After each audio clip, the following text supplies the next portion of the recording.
Aujourd'hui, Bleu Tomate vous fait découvrir le premier verger collectif de Marseille. Ça se passe dans le 12e arrondissement et c'est coordonné par l'association Voom. Allons planter!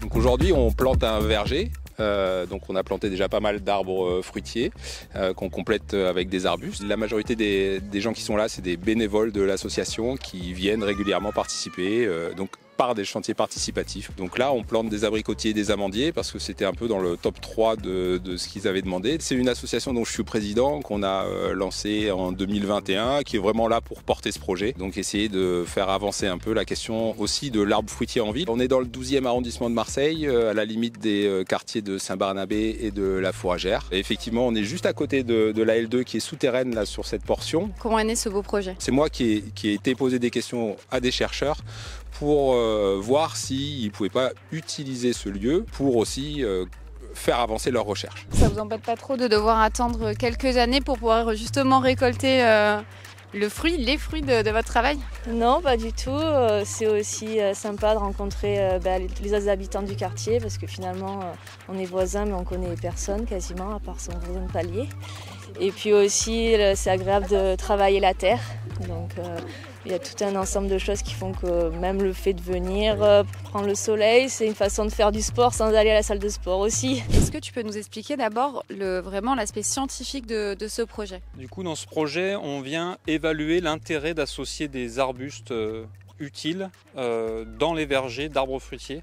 Donc d'habitude, en fait, dans les vergers classiques, on fait des haies en bordure de vergers pour attirer notamment la biodiversité, les ennemis naturels aux ravageurs, etc. et qu'il y ait une régulation naturelle. Dans ce projet scientifique, on vient carrément installer ces arbustes utiles au pied des arbres pour espérer que le service se fasse vraiment au plus près des arbres. Quoi comme service justement? Donc il y a attirer, donc fournir du nectar et du pollen pour les pollinisateurs et les auxiliaires notamment. Et puis on a une modalité de l'essai dans lequel on utilise des arbustes fixateurs d'azote qui ont la propriété en fait d'avoir des symbioses au niveau de leurs racines qui permet de fixer l'azote atmosphérique pour permettre une meilleure croissance de la plante.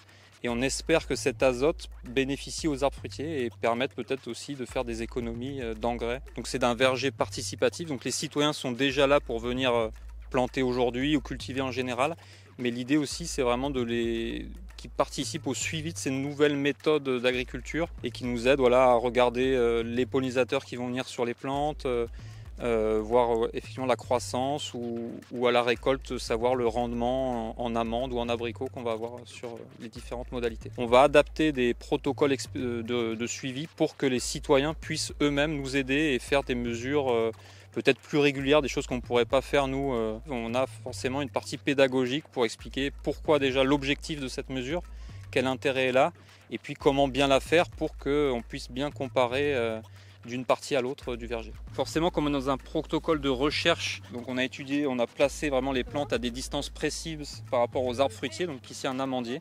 Okay. Et donc là, ici, on vient positionner cette myrte. Alors le sol n'est pas très travaillé, donc c'est pas forcément facile. Ah, moi je te laisse faire cette partie. En appuyant là? Ouais, par exemple.